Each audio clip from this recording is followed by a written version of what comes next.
Сәлеметсіз сіздерме? Здравствуйте!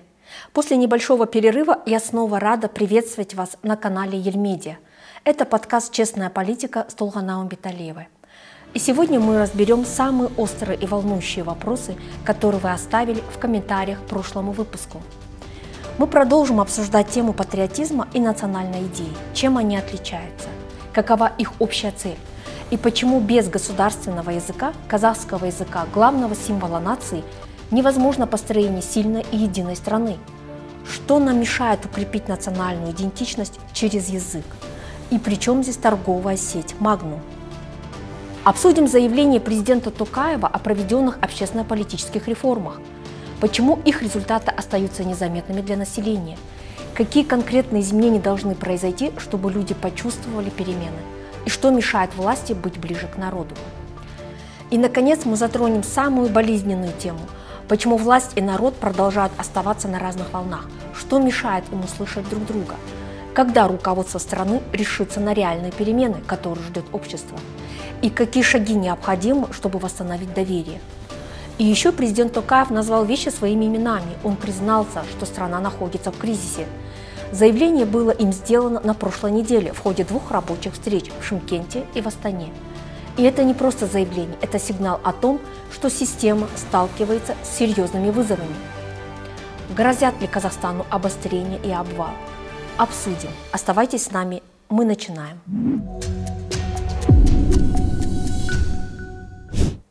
По сложившейся традиции в начале выпуска я отвечаю на ваши вопросы. Обычно мы представляем их в том виде, в котором вы присылаете их нам в комментариях.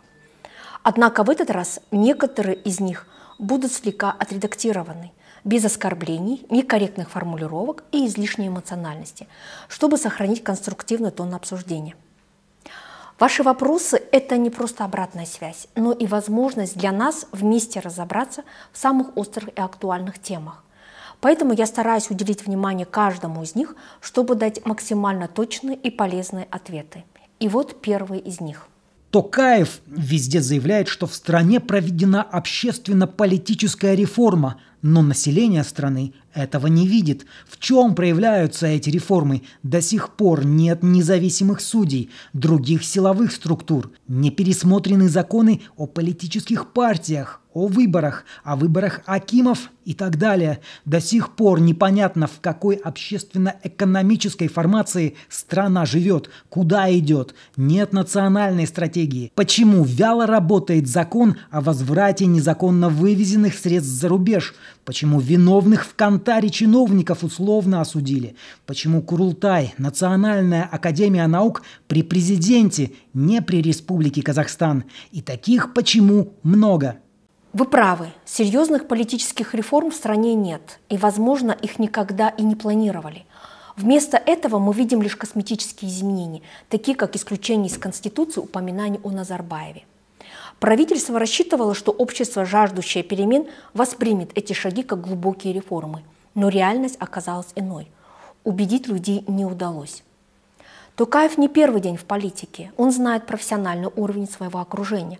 И, думаю, он понимал, что серьезных реформ ему провести не удастся. Серьезные реформы требуют не только его лидерских качеств, но и компетентности тех, кто будет воплощать их в жизнь. Однако, если даже в рамках предоставленных полномочий его команда не смогла добиться результатов, то идти на масштабные изменения с такими кадрами – это все равно, что пилить сук, на котором сидишь. Это могло бы привести к политическому кризису и дестабилизации, последствия которых при сильных назарбаевских структурах были бы непредсказуемыми. Поэтому Токаев выбрал другой путь – методичное снижение статуса и влияния Назарбаева, его семьи и окружения. Он начал формировать альтернативные структуры, чтобы уравновесить своих противников внутри власти. Сторонников Назарбаева в правящей элите может быть немало, и борьба с ними требует стратегического подхода. Именно поэтому Токаев опирается на внешние экспертные и аналитические круги, Национальную академию наук, Национальный Курултай и различные советы, которые поддерживают его курс. Этот шаг не просто тактический маневр, а попытка укрепить свои позиции в условиях внутреннего противостояния. Вопрос лишь в том, хватит ли у него решимости и ресурсов, чтобы преодолеть сопротивление и провести реальные изменения, которых так ждет общество. А что же президента Узбекистана не встречали словами «ваше превосходительство», как Путина? Почему узбекские флаги не развешивали, как российские? Почему в небе самолеты не рисовали узбекский флаг, как это делали президенту Путину? Странно, только его так встречают. Даже при Назарбаеве такого не было. Этот вопрос уже поднимался ранее, только тогда он звучал в контексте флага Украины при визите Владимира Зеленского в Казахстан. Если данная тема звучит снова, значит она по-прежнему остается не до конца ясной для общества. Разъясню повторно. В конце марта этого года президент Узбекистана Шавкат Мирзиёев прибыл в нашу страну с неформальным рабочим визитом. Подчеркиваю, с неформальным. Он не предусматривает пышных церемоний и ритуалов. Такие элементы присутствуют исключительно при государственных визитах, где соблюдается вся протокольная роскошь, вплоть до обращения «Ваше превосходительство» и рисунками флага в небе. Касым-Жомарт Токаев – профессиональный дипломат, чья работа основана на строгом соблюдении протоколов. Это подчеркивает высокий уровень подготовки дипломатических встреч и соблюдения стандартов. В отличие от него, Нурсултан Назарбаев был лидером советского типа, менее знакомым с деталями протокольной дипломатии.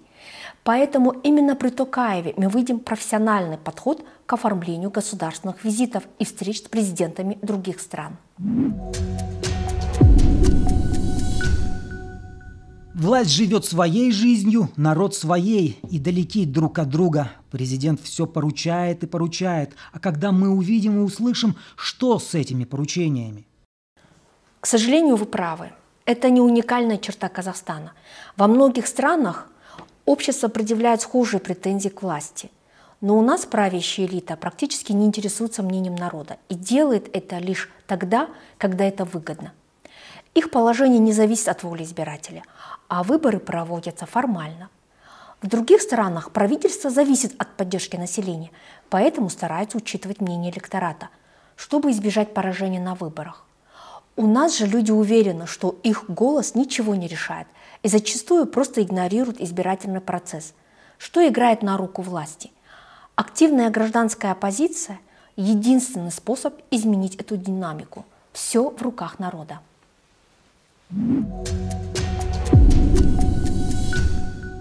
Все классно, но когда власть решится на перемены, так все надоело. Думаю, Токаев не будет проводить серьезных политических реформ. И дело не только в отсутствии желания, но и в отсутствии кадров, способных реализовать эти изменения. Мы видим его министров, его советников, особенно по политическим вопросам. Вместо того, чтобы сосредоточиться на решении ключевых задач, они увлеченно обсуждают, как их обидели представители гражданского общества, критикуют оппонентов, а порой просто запрещают им заниматься политикой. Можно ли при таком уровне профессионализма говорить о реформах? Это скорее фарс, чем реальная работа. Политическая элита вместо того, чтобы строить будущее страны, занята укреплением своих позиций и подавлением критики. И пока власть продолжает игнорировать запросы общества, говорить о переменах бессмысленно. Тем более, что сам президент констатировал, ситуация патовая. Правда, прозвучало это несколько в другом контексте. На прошлой неделе Касым-Жомарт Кемелевич дважды произнес слово, которое управление избегает как огня. Это слово «кризис». Сначала оно прозвучало на встрече с общественностью в Шымкенте, а затем в Астане, перед церемонией награждения ученых. Формально ничего экстраординарного. Мы услышали словосочетание «фундаментальный кризис» и «кризис доверия». Но если читать между строк, то эти два выступления представляют собой диагноз нашей системе, сдержанный, дипломатический, но вполне точный. Несколько слов о прошедшей встрече президента с активом в Шымкенте. Из главного. Казахстан не отступит от намеченного стратегического курса всесторонней модернизации. Экономика растет, но...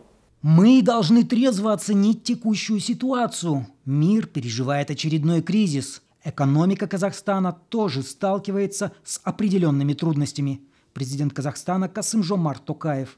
Речь идет не просто об очередной рецессии, а о возможном фундаментальном кризисе, затрагивающем основы мировой экономики и, как я уже сказал, с тяжелейшими последствиями для всей системы международных отношений.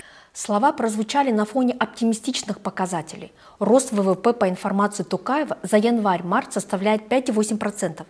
Заметно увеличение инвестиций. В стране вводится новое жилье, развивается малый и средний бизнес. Но за этой витриной скрывается четкое предостережение. Цифры на бумаге не отменяют реальных угроз. Президент не сказал прямо, но дал понять, Казахстан оказался в эпицентре глобальных потрясений. Давление ОПЕК+, скачки цен на нефть, падение тенге, проблемы с экспортом – все это создало эффект многослойного кризиса. Финансовые резервы стремительно сокращаются. За первый квартал из Национального фонда ушли триллионы. Страна продолжает проедать накопления, бюджет трещит. Поддержка регионов, социальные выплаты, инфраструктурные проекты – все висит на очень тонкой нити, особенно в таких городах, как Шымкент. Простыми словами, денег катастрофически не хватает, но признать это вслух невозможно.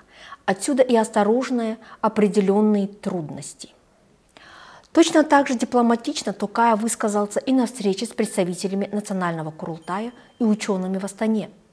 На ней он, комментируя текущую нестабильность на мировых рынках, заверил, что Казахстан продолжит фокусироваться на приоритетных направлениях, несмотря на возможные экономические трудности. Рынок очень нестабилен, и поэтому мы сейчас занимаемся решением вопросов ликвидации последствий экономического шторма для экономики Казахстана. Но уверен, поводов для паники нет. Мы всегда уверенно преодолевали все вызовы, фокусируя свои усилия на приоритетных направлениях. Несмотря на неблагоприятные внешние факторы, мы продолжим следовать обнародованной повестке развития. Все приоритетные инфраструктурные проекты и другие запланированные работы будут выполняться в полном объеме. Ну а между строк речь шла о кризисе доверия и ценностей. Мир переживает не только геополитический, но и ценностный кризис. Это кризис доверия. Общество требует справедливости, осмысленного развития и честного диалога. Мир переживает не только геополитический, но и ценностный кризис. Это кризис доверия. Общество требует справедливости, осмысленного развития и честного диалога. Это уже не про нефть и бюджет. Речь о разрушении общественного контракта. Скрытый смысл очевиден. Доверие общества к власти иссякло. Реформы, справедливость, обещания – все это больше не вызывает веры. Элиты утратили кредит доверия. Их богатство, неприкосновенность и дерзость раздражают, особенно на фоне растущей бедности и безработицы. Наука, культура и образование переживают упадок. Талантливых специалистов унижают низкими зарплатами, а порой и увольнениями. Символичным стал недавний скандал сотрудников лаборатории физики Луны и планет Астрофизического института имени Фисенкова. Уволили прямо в День работников науки. А тем временем Хамов и своих людей спокойно назначают в министры. Кризис доверия давно перерос в кризис смыслов. Люди больше не понимают, ради чего терпеть, платить налоги, жить в стране, где каждый день превращается в борьбу за выживание. Прошедшая неделя стала тревожным сигналом. Токаев не тот, кто бросает слова на ветер. Если президент дважды за короткий срок произнес слово «кризис», то это не случайность. Это признание того, что система трещит по швам. Что же дальше? Сверху тишина. Ни одного конкретного шага, ни одного антикризисного решения. Снизу растущее недоверие. Люди чувствуют, что что-то идет не так, но им не говорят правду. Посередине пустота. Между властью и народом зияет вакуум. Ни медиа, ни парламент, ни институты больше не выполняют роль связующего звена. Итог очевиден. Кризис назван, но не решен. Экономика, доверие, смысл – все под угрозой. И этого больше не скрыть. Но пока нет ни воли, ни ответственности, ни реальных реформ. Если Токаев действительно готов называть вещи своими именами, ему придется идти до конца. Если же это всего лишь слова, продиктованные обстоятельствами, страну ждет не только обострение, но и полный крах. Теперь вернемся к дискуссии о модели патриотизма. Это, несомненно, значимое направление, включающее такие ключевые аспекты, как становление национального самосознания, политика исторического наследия и вопросы развития культурного потенциала. Давайте разберем эту тему глубже и основательнее. Сегодня в нашей стране реализуется модель патриотизма, направленная на укрепление эмоциональной связи с государством. В школах детей учат любить Родину, формируют уважение к гимну и флагу. Различные мероприятия помогают воспитывать любовь и уважение к казахским традициям. Эмоции становятся мощным инструментом, способным объединять граждан и укреплять их преданность государству. Такой подход объясняет выбор данной формы государственной политики. Но этого недостаточно, и такая стратегия очень спорная. Почему? Потому что этот подход порождает слепой патриотизм, основанный на символических жестах и положительных эмоциях. Итог плачевен. Чиновники видят государство как источник личных доходов, а молодежь, получив государственные гранты, уезжает за границу и не возвращается. Такой подход подрывает веру в государство. Поэтому нам нужна новая модель, которая будет строить осознанный патриотизм на рациональных основах. Эмоции важны, но они должны быть лишь дополнением, а не основой. Такой подход должен стимулировать гражданскую активность, вовлекать людей в политическую, экономическую, социальную, культурную жизнь страны. Важно не просто разрешать обсуждения, но и активно поддерживать их, включая критику решений властей. Без этого патриотизм рискует стать пустой риторикой, а не инструментом реального единства и прогресса. Настало время для модели, которая объединяет, а не разделяет. Все остальное – лишь имитация. Любить Родину, трудиться на благо Родины, знать историю, уважать символы страны, все символы страны, укреплять дружбу внутри Казахстана. Мы многонациональная страна, все казахстанцы – это наши граждане. Детский ум восприимчив к окружающим идеям, поэтому навязывать детям непонятные или упрощенные концепции, включая патриотизм, несправедливо. Школа – это пространство, где ученики только начинают знакомиться с анализом и мыслить критически. Чтобы воспитать осознанный патриотизм, важно обсуждать с ними, что значит любить Родину, какие формы может принимать эта любовь, и дать им возможность выражать свои мысли и сомнения. Педагоги и родители должны поддерживать открытые дискуссии, избегая пропаганды, которая манипулирует взглядами и навязывает правильные идеи. А что думаете вы о пропаганде патриотизма в школе? Другой аспект данной модели – политический патриотизм. Его суть в уважении к гражданам, их правам и достоинству. Когда критика власти воспринимается как угроза, а оппоненты клеймятся непатриотами или агентами, это закрывает возможности для диалога. Такой подход обесценивает понятие патриотизма, сводя его к слепой лояльности. А ведь настоящий патриотизм – это готовность говорить о недостатках, искать пути улучшения и защищать общие интересы. Насколько патриотизм связан с оппозиционностью? Может ли патриот критиковать власть? Что делает патриотизм конструктивным? Джеймс Болдуин, американский публицист, драматург, активный борец за права человека, сказал, цитата, «Я люблю Америку больше, чем какую-либо другую страну, и именно на этом основании я настаиваю на своем праве критиковать ее всегда. Я поддерживаю осознанный политический патриотизм, который основывается на критическом мышлении и активной гражданской позиции. Он требует от общества не молчаливого согласия, а готовности действовать, если власть нарушает провозглашенные идеалы и ценности. Такой подход укрепляет связь между гражданами и государством, делая ее честной и конструктивной. Политический патриотизм – это особая форма заботы граждан о государстве и защиты национального образа жизни. Но когда у власти нет четкой модели патриотизма, народ берет инициативу в свои руки. Люди пытаются сами формировать нарратив о национальной идентичности и памяти, иногда прибегая к агрессивным и неконструктивным методам, как в случае защиты казахского языка.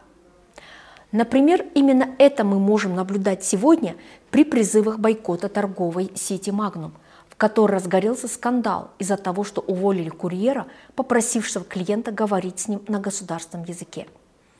Несмотря на то, что сам конфликт имеет несколько аспектов, на одном из которых пытаются раскачать межнациональный конфликт, его обсуждение выстроено на теме казахского языка, которое уже дошло до порчи продукции в данных маркетах. «Магнум» понес серьезные репутационные потери и принес извинения общественности. Однако компании следует пересмотреть свою политику в отношении государственного языка. Более четкая позиция государства по его развитию могла бы изменить подход бизнеса к профессиональной этике и трудовым правам сотрудников. Именно поддержка казахского языка – важнейший аспект, который сейчас вызывает недовольство части общества. Казахский язык сегодня является очень уязвимой стороной государственной языковой политики. Ситуация с Магнум является ярким показателем наличия неэффективных сторон действующей языковой политики трехязычия. Главной причиной недовольства граждан является чувство дискриминации по языковому признаку. В итоге проблема использования казахского языка переходит в политическую плоскость. Чтобы изменить такой тренд, государству желательно обратить внимание на следующие аспекты. Во-первых, недовольство населения связано с низким статусом казахского языка в повседневной жизни. По мнению недовольной части, казахский язык проигрывает конкуренцию с другими языками, как русский и английский, в связи с чем необходимо создать конкурентные преимущества для казахского языка. Например, обучение в школах с казахским языком сделать бесплатными. В целом, следует создать благоприятные условия для развития казахского языка внутри страны. Во-вторых, система дошкольного и начального образования на казахском языке требует серьезного внимания. Это ключ к улучшению ситуации со знанием государственного языка. К сожалению, детские сады на государственном языке сегодня не справляются со своей задачей. Слабое развитие детей, низкое качество работы воспитателей и нянечек. Многие родители вынуждены переводить детей в русскоязычные учреждения. Квалификационные требования для педагогов не выполняются, а кадровые вопросы решаются по устаревшим неформальным принципам. Министерство образования не реагирует на случаи непрофессионального поведения воспитателей, ограничиваясь увольнением. Все решения носят временный характер, тогда как системных изменений до сих пор нет. Аналогичная ситуация со школами начальных классов на казахском языке. В итоге родители, учитывая высокий уровень конкуренции, предпочтение отдают школам на русском или английском языках. Следует полностью пересмотреть программы дошкольных и начальных школ образования на казахском языке, которые серьезно уступают обучению, проводимому на русском языке. В-третьих, в сфере услуг, включая государственные учреждения, знание казахского языка сотрудниками должно стать обязательным стандартом. Это та сфера, в которой население сталкивается ежедневно. И именно здесь наиболее остро проявляется языковая дискриминация. Конфликты на этой почве возникают особенно часто в регионах, где казахский язык не доминирует. Люди вынуждены бороться за свое право на использование государственного языка самостоятельно, порой эмоционально, что лишь усиливает напряжение. Это сигнал, проблема, которая требует системного решения, а не игнорирования. И здесь, без четкой государственной позиции, борьба за язык рискует превратиться в хаос. Казахский язык является главным символом нации. Для казахов он неразрывно связан с образом матери и словом «она», «ана тілі», родной язык. Именно он объединяет страну, но часто становится источником конфликтов, как, например, в ситуации с курьером Магнум. Казахская часть общества видит в таких случаях угрозу своему языку и считает его защиту своим долгом. Язык не может быть нейтральным, в отличие от языковой политики. Поддержка трех языков, нацеленная на плюрализм и устранение иерархии, выглядит прогрессивно на фоне глобализации. Однако эта политика не решает проблему казахского языка. Русский язык сохраняет доминирующее положение, ограничивая возможности казахского языка, тогда как английский пока остается вне конкуренции. Главное противостояние разворачивается между казахским и русским языками, что подчеркивает необходимость более глубокого подхода к языковой политике. Государство отодвигает языковую проблему с повестки дня. Оно опасается ее политизации и говорит о ней лишь поверхностно. Казахи видят в этом дискриминацию и справедливо требуют перемен. Но для решения языкового неравенства необходимо время, и это не просто десятилетия. Например, в Гаити борьба за статус языка заняла почти 2 века. Сегодня двойной языковой мир, где власть преимущественно говорит на русском, усиливает раскол в обществе. Формальное отношение к языковой политике вызывает сомнения и усиливает призывы к ее пересмотру. Например, программа перевода мировой научной литературы на казахский язык провалилась, несмотря на выделенные средства. Качество перевода настолько низкое, что книги невозможно читать, что лишь подчеркивает халатное отношение чиновников к развитию языка. Люди возмущены и используют каждый случай, чтобы выразить недовольство. Государству пора взять ответственность за результат, а не спускать все на самотек. Мы с группой переводчиков вместе перевели книгу с основой социологии, Essentials of Sociology, который никогда ранее не был переведен на русский, на казахский. Очень много терминов, которые еще не были переведены. И мы старались найти самый подходящий перевод, либо оставляли оригинал, то есть на английском языке. Само образование на казахском языке также остается проблемным. Слабое качество преподавания, устаревшие методики, недостаточный уровень профессионализма педагогов. К сожалению, в профильном министерстве сосредоточены на бюрократических требованиях, упуская из виду содержание образовательных программ. И здесь родители, как важная часть процесса, должны быть вовлечены в обсуждение, чтобы совместно выработать решение. Ясно одно – политические и экономические проблемы не исчезнут, но это не повод игнорировать языковую политику. Тема родного языка давно перешла из бытовой в политическую и требует пересмотра устаревших решений.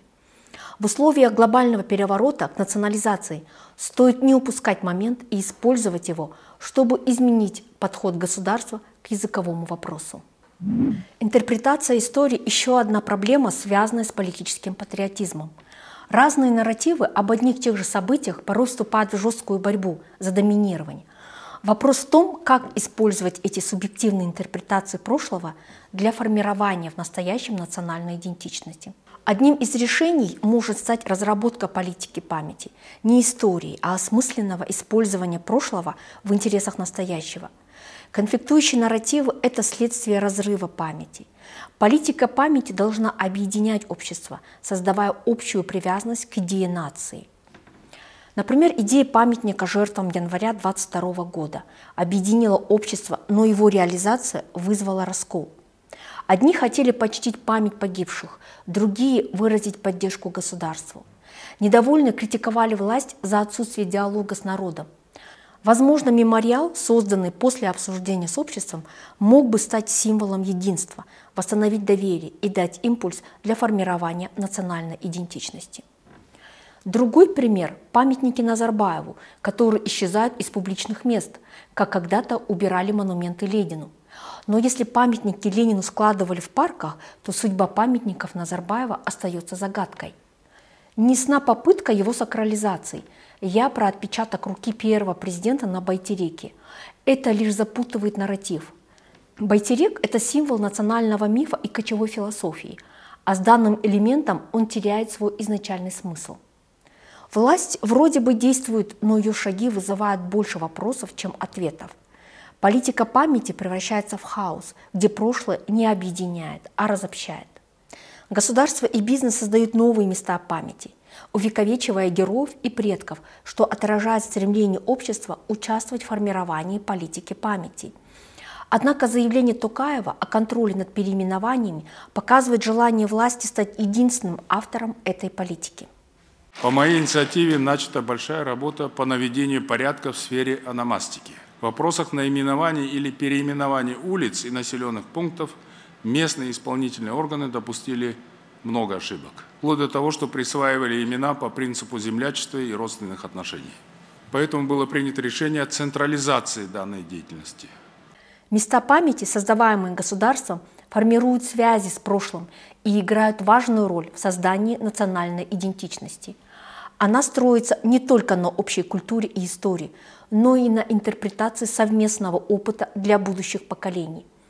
А какие эмоции и мысли вызывают у вас новые памятники и символы независимости? Делитесь своим мнением в комментариях.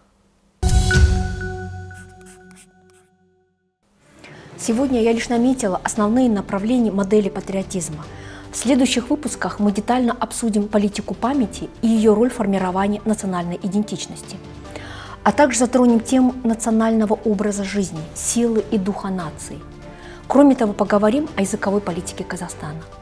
Высказывайте ваши идеи и вопросы. Они обязательно станут частью нашей дискуссии. Вместе мы сможем глубже понять эти важные темы. Жду ваших сообщений и комментариев в отношении новой модели патриотизма. также делитесь вашим мнением о том, кто такой патриот Казахстана.